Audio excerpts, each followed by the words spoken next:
you were going to just share what that vision of a reimagined Baltimore looks like, if you were just to sum it up, what would it look like, and help me to sort of visualize what it would be like for an LGBT family to find themselves in this new and beautiful Baltimore? What does it look like? Yeah, that's a beautiful dream.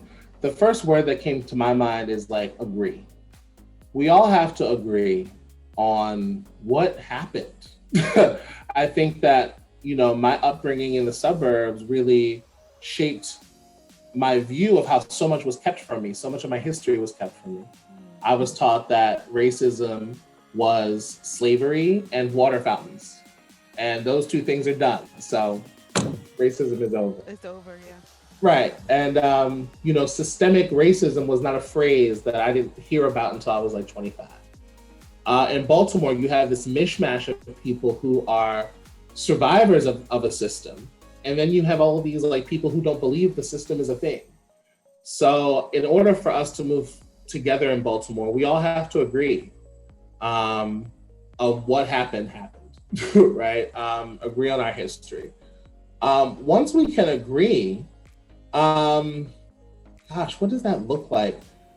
The next word that came to my mind was just like fear. No more fear, right? No more fear. We can go to school and we know we can send our kids to school and know they're gonna be affirmed and celebrated in all the things that they are. And the kids who aren't LGBT will get to learn and celebrate with the kids who are. That the first grader doesn't have to be afraid that their friends are going to find out that their moms are lesbians, that trans women can walk into a job of their choice and not just think that they should work at Dollar Trees and things, but are executives and politicians and leaders, and know that their leadership and their identities are not going to be tokenized, but they're going to be embraced and they're going to be celebrated. Bisexual people having a chance to even exist, right? And like be able to be openly and confidently bisexual. And I think in Baltimore, there's a persistent fear of violence. And so we all lose the fear of violence, that we can celebrate and dance in the street together. There's no global pandemic.